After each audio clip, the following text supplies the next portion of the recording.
So this is a double high screen. Just take me through your options here.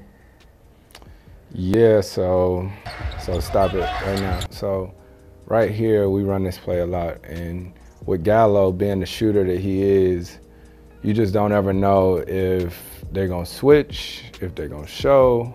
The person that I'm really focused on while all this is happening is Brandon Ingram. And the reason is because I think the game defensively too, and your defensive principles. So right now, Brandon Ingram is the low man. I know that Nerlens is gonna get out of the screen quick because I'm gonna make sure Drew Holiday is trailing me. So now I'm not even looking at anybody but Brandon Ingram. If Brandon Ingram is in, then the pass is going to Shea. If he's hugged on to Shea, it's gonna be a lob. But because Jahlil Okafor is up a little bit, and at the end of the day, I'm 6 feet, 6'1" on a good day. So even though I like to throw lobs, sometimes I can't because the big guy is right up in your face. Right in my face. So that's why some of my passes are bounce passes. And so I saw that Brandon Ingram wouldn't, he's low. So if I throw the lob, he can get to it. Right. But if I bounce it to Nerlens, can't get to it. So this is only a small part in a specific piece of ball handling. The mental, the IQ, and the mindset of being a great ball handler. Being able to set up and read the defense. Knowing who, what, when, where, and how to use move. Because the move is only used when needed. If you get to the goal and get off a good shot without it, then you don't need it. So let's pick it up where Chris Paul left it off at. Reading the defense. You have to be able to read that help in a secondary defense and also being able to read the unmanned defender. You have to know who the defender is, what they like to do, and how they like to defend. Are they very physical and are they aggressive? Or are they more reserved and focus on containment, keeping you in an area, keeping you in check? Now when you're looking at that help and that secondary defender, do they want to take a charge? Or are they trying to set you up to get a block?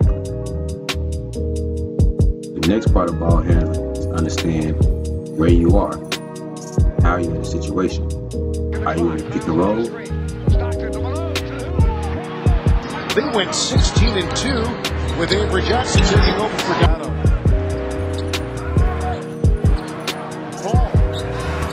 Are you one-on-one? Athletic, long, 2-3, 3-2 type of guy to defend other teams. Small forward. Oh no!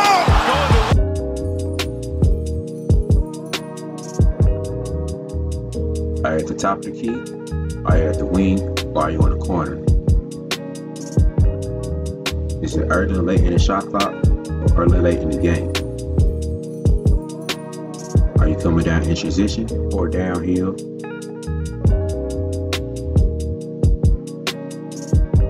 Are you already set up in half court? These are all things you have to consider when you're looking at which move to use and how to attack the defense. Early in the game, you could have set up the defender to crossover. Next thing you know, you keep it in your back pocket for late in the game. Fourth quarter, you need a good shot off. So now you pull that good crossover back out.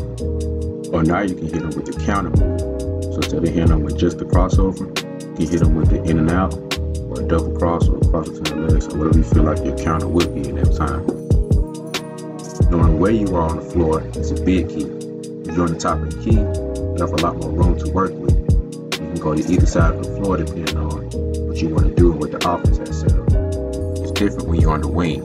When you're on the wing, the angles change. And you have to keep in mind the defense is going to be pushing you more towards the sideline as an extra defender. You have to know that the defense is just as smart as you are.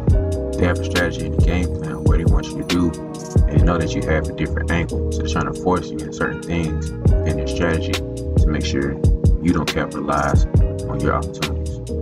In the corner, you have less room for error. You have to play even smarter. If you try to attack the goal, you take that negative step, just you hear the whistle and they call you for out of bounds.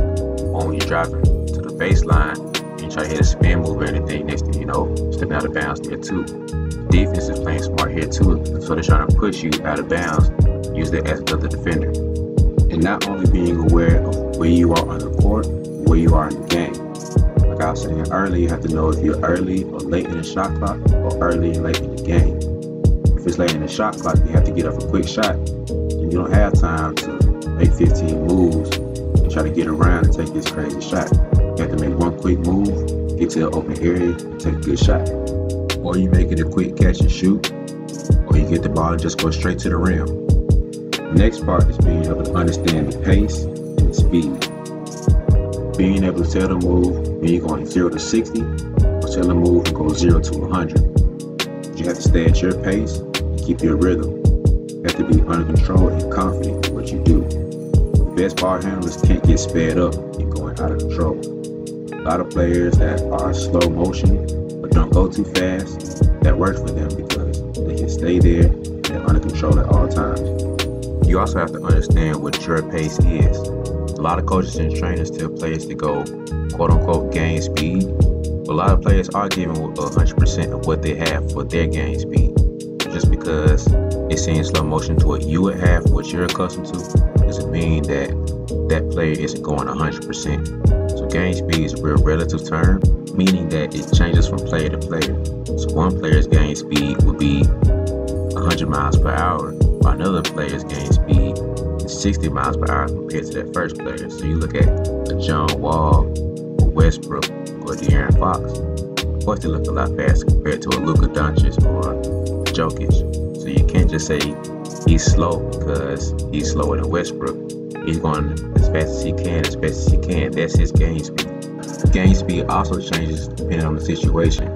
So if I'm going on a fast break, of course, I need to be going 100%. But if I'm sneaking through a pick and roll or trying to execute a certain move, and I have to slow down, then game speed really changes depending on where I'm at and what I'm trying to do. So we have to start being smarter and strategic about how we say what game speed is and how we train and play for it. What are you normally looking for? What are you looking to do when you first get the ball? Why are you so patient with the ball when you first get it? Before you I'm patient because I cannot really run fast, and then that's my only option.